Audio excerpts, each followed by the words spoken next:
చూస్ country delight, live better. ఇప్పుడే country delight యాప్ని download చేసుకోండి.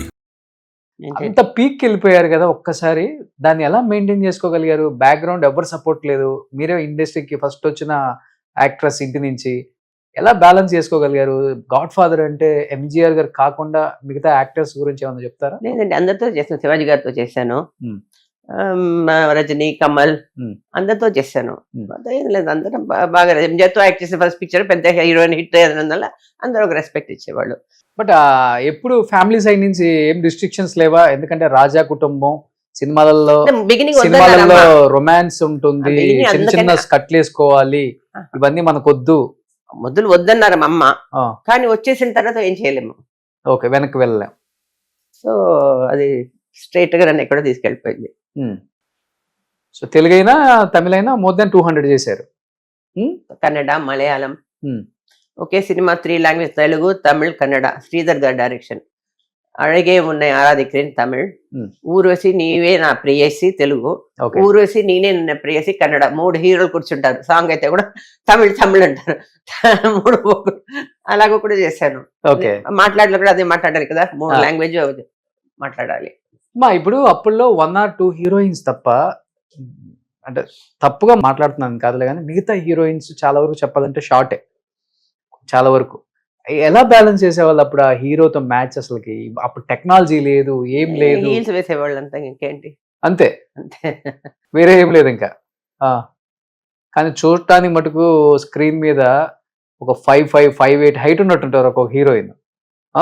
నేనైతే రియల్ లైఫ్ లో చాలా మంది షాక్ అయిపోయా. మనం చూసింది ఏమైనా స్క్రీన్ మీద, స్క్రీన్ మీద ఎలా ఉంటారు అసలుకి, మనం చూస్తేనే అసలు కొంచెం కూడా అయి పక్కకు తిప్పలేము, అలానే చూడాలనిపిస్తారు, అంత బాగుంటారు. కేరింగ్ తీసుకుంటారా మీరే? శారీస్ గానీ, జ్యువెలరీ గానీ, హీరోయిన్స్ అంతా? అవును. ఎవరు అందంగా రెడీ అయ్యేవాళ్ళు ఆ రోజుల్లో? నాకు ఆ పోటీ ఎంత లేదండి, నాకు ఎప్పుడు లేదు. మన పని మనం కరెక్ట్ గా చేయాలంతే. వాళ్ళు బాగా చేస్తారా ఒక సీన్, ఓకే, ఇంకొక సీన్ నేను బాగా చేస్తే okay, fine, you do your best. అంతే, పోటీ ఇటేంత నాకు లేదు. నేను మంచిలో కూడా ఒక డాన్స్ చేసాం, పోటీ నేనైతే దేముడిపోయినాను సినిమాలో. మేమిద్దరు మంచి ఫ్రెండ్స్. నిన్నతి తమిళ్ కొళ్ళయిట్ అని దాన్ని యూట్యూబ్ లో చూడండి వస్తుంది, మేము చేసాము. నాకు అది పోటీ ఇటంత లేదు, నా పని కరెక్ట్ చేస్తాను అంతే. అంతే. సో తెలుగులో చాలా మందితో యాక్ట్ చేశారు కాబట్టి, ఎన్టీఆర్ గారితో మీకున్న మంచి మెమరబుల్ మూమెంట్స్ అంటే ఏమని చెప్తారు? ఎన్టీఆర్ గారు టైం, ఆ టైం అంటే ఆ టైం, ఆయన అది పెద్ద గ్రేట్. కాశ్మీర్లో కూడా శృంగారారాముడు షూటింగ్ అప్పుడు 7 o'clock అంతా రెడీ అయ్యేవారు కాశ్మీర్లో, ఆ లొకేషన్లో. ఆ చలికి 4 o'clock అంతా లేచి అది ఎక్సర్సైజ్ చేసి మేకప్ అంతా వేసుకొని 7 o'clock శ్రీనగర్ లొకేషన్. అప్పుడు అందరూ ఆ లైట్, వాళ్ళందరూ లైట్ మెన్, ఇంకా వాళ్ళంతా పడుకోవడానికి ఎలాగో 11 o'clock అయిపోతుందిలేండి. మార్నింగ్ లేచి ఆ చలిలో అంటే మనం వచ్చి చెప్పారు. నేను డైరెక్టర్ కే శంకర్ అంటే చెప్పాను, ఏమండి అందరు కొంచెం కంప్లైంట్ చేస్తున్నారు, చాలా కష్టంగా ఉందని. 9 o'clock కాల్ షీట్ పెట్టండి, 7 o'clock వద్దు అని మీరే చెప్పండి అమ్మా అన్నారు శంకర్ గారు. అప్పుడు రామారావు గారు, ఏమండి ఏముండతో గారు చెప్పండి సార్, ఒక చిన్న ఇది ఏంటి, మార్నింగ్ 7 o'clock మీకు ఓకే, మీలాగా అందరూ ఉండలేరు కదండి, కొంచెం 9 o'clock పెడితే బాగుంటుంది. ఓకే, నేను ఎందుకు చెప్పలేదు, okay from tomorrow 9 o'clock okay అన్నారు. సో అదే అన్నగారు ఎలా ఉన్నారు, ఎంజీఆర్ గారిని అన్నగారు అనే పిలుస్తారు. అన్నగారు పాలిటిక్స్ కి వెళ్ళిపోయారు కదా, ఏంటి ఎలా ఉంది, అప్పుడు ఆయన ఇంకా పాలిటిక్స్ రాదు, బాగుందండి చాలా బాగుంది అదే అని బాగా మాట్లాడేవారు ఎన్టీఆర్ గారు. తర్వాత మేము కర్నూలు ఒక టెంపుల్ కట్టాము, సుంకలమ్మ టెంపుల్, కర్నూలు పక్కన. అప్పుడు ఎన్టీఆర్ గారు ఒకరోజు చెప్పారు, మీరు కట్టారు కదా, మీరు వచ్చి దీంట్లో ఆయన సీఎం అయిన తర్వాత మీరు వచ్చి అక్కడ వచ్చి పార్టిసిపేట్ చేసి ఎమ్మెల్యేగా నిలబడండి అన్నారు. నాగలాపురం లేదండి అంటే, లేదండి ఎంజీఆర్ గారే పిలిచారు, నేను వెళ్ళలేదు. సో ఫుడ్, మంచి ఫుడ్ తింటారు కదా ఆయన? మంచి ఫుడ్. సో చుట్టూ అందరికి బాగా వడ్డించటం, పెట్టడం, ఫ్రెండ్లీగా ఉంటారు. ఆయనకు నచ్చితే ఫ్రెండ్లీగా ఉంటారు, నాతో మాత్రం చాలా ఫ్రెండ్లీగా, చాలా మర్యాదగా, చాలా ఇదిగా చేసేవారు. సో యాక్టింగ్ లా ఉంటుందా, ఎలా ఉంటుందమ్మా సపోర్ట్? అంటే యాక్టింగ్ కరెక్ట్ అండి, ఆ క్యారెక్టర్ మరి కదా, కృష్ణుడు అంటే కృష్ణుడే. ఇప్పుడు ఎన్టీ రామారావు గారు ఇప్పుడు కృష్ణుడు వేషం చూస్తే కృష్ణుడు లాగే ఉంటారు కదా, అది ఆ క్యారెక్టర్ అది చేస్తారు. Single take artist. నాగేశ్వరరావు గారు వేరే స్టైల్, ఒక్కొక్కళ్ళ స్టైల్ వేరే వేరే ఉంటుంది కదండి. నాగేశ్వరరావు గారు జోక్ చేస్తూ అది చేస్తూ ఉంటారు. ఈయన కొంచెం సీరియస్ మనిషి ఎన్టీఆర్ గారు. ఓకే. నాగేశ్వరరావు గారు కొంచెం జోక్ చేస్తూ అది చేస్తూ ఇది చేస్తూ ఉంటారు. ఇద్దరితో కంపేర్ చేస్తే నాగేశ్వరరావు గారితో కంఫర్ట్ ఉంటది కొంచెం. ఫ్రీగా ఏ జోక్స్ అయినా వేయొచ్చు ఆయన మీద. నాగేశ్వరరావు గారి మీద అయితే ఆయన వేస్తారు. అదే ఆయన ఆయన రియల్ లైఫ్ లో కూడా అంతే ఉంటారు ఆయన. అవును. ఒకరోజు నేను ఏదో అన్నపూర్ణ స్టూడియోకి వెళ్ళాను. అప్పుడు ఆయన తెలుసుకుని వచ్చాను, నేను అన్నపూర్ణ స్టూడియోలో ఉన్నానని. వచ్చి నన్ను చూసి, ఏంటి వచ్చి నన్ను చూడలేదా, అన్నపూర్ణ స్టూడియోకి వచ్చామన్నారు. షూటింగ్ దానికి వెళ్ళాను. అప్పుడు మాట్లాడారు. మట్టి మనిషి ఒక సీరియల్ చేశాను నాతో. అవును అవును.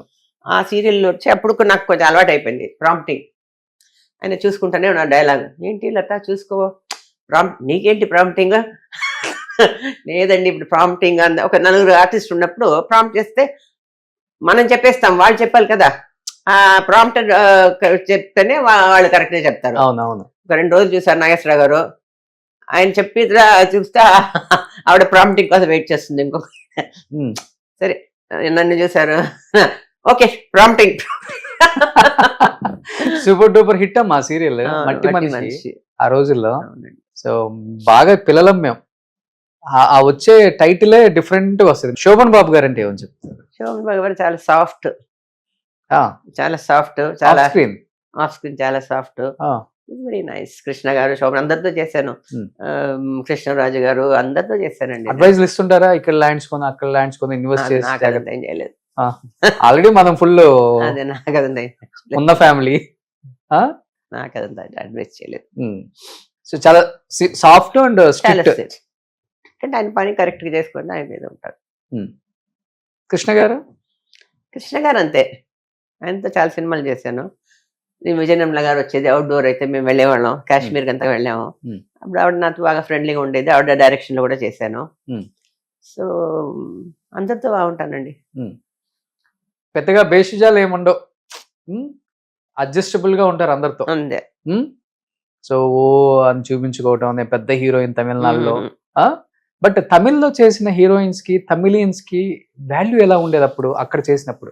ఎక్కడ చేసినప్పుడు మన తెలుగు హీరోస్ తో నాకు బాగానే ఉండేదండి. నాకు బాగానే ఉండేది, బాగా మంచి రెస్పెక్ట్. నేను మా mother side Telugu, father Tamil. So నాకు అంత బాగా రెస్పెక్ట్. అమ్మ పక్క తెలుగు కదా?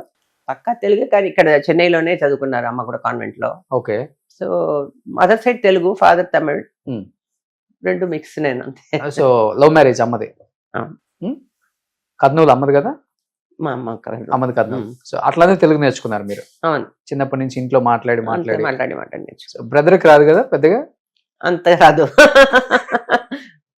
సో బ్రదర్ కి అంత రాదు తెలుగు. అంత రాదు తెలుగు. సో నాన్న చిన్నప్పుడు చనిపోయారు కదా? అవునండి, నాకు 12 years 13 years ఉంది. కానీ ఆ టైంలో ఫ్యామిలీని లీడ్ తీసుకొని ఈ స్థాయికి తీసుకొచ్చిన పర్సన్, సపోర్ట్ చేసిన వ్యక్తి అంటే, లేకపోతే మీకు అండగా నిలబడిన పర్సన్ అంటే ఎవరని చెప్పారు? ఎంజీఆర్. డెఫినెట్ గా. అసలు ఇనిషియేట్ తీసుకోవాల్సిన అవసరం ఉండదు. లేదు. మా అమ్మ, నేను సెటిల్ అయిపోయి సింగపూర్ ఉన్నారు, పిల్లలు ఉన్నారు. అప్పుడు అమ్మ ఒంట్లో బాగాలేనప్పుడు అపోలోకి వచ్చారు. నేను అనుకున్న 86 ఇది, ఆయనకి 84లో ఒంట్లో బాగాలేదని అమెరికా అంతా వెళ్ళి వచ్చారు. ఆయనకి మళ్ళీ ఒంట్లో బాగాలేదు అనుకున్నాను. అప్పుడు నేరుగా ఎక్కడంటే ఆయన అసిస్టెంట్ 2 ఉన్నారు పోలీస్, నేరుగా అమ్మ రూమ్కే వచ్చారు. అప్పుడు పిసి రెడ్డి గారు అపోలో ఉన్న అమ్మ పిలిచి, ఎక్కడైనా తీసుకెళ్ళండి, అన్ని ఖర్చులు నాదే, నాకు పార్టీ స్టార్ట్ చేసినప్పుడు అంత ఇచ్చింది, అది నా డ్యూటీ, ఎక్కడికైనా తీసుకెళ్ళండి అని చెప్పారు. అని అమ్మాయి చనిపోయారు అనుకోండి, అది చెప్పాలి కదా, అది గ్రేట్. సీఎం అయ్యారు అప్పటికి? ఆయన సీఎం అప్పుడు. ఓకే. ఆయన తెలుసుకున్నారు అమ్మకి హెల్త్ బాగాలేదు? ఎలాగో తెలుసుకుని, ఎందుకు చెప్పలేదు నాకు అన్నారు. లేదండి మీకే ఒంట్లో బాగాలేదు, మరి నో సరే. గ్రేట్.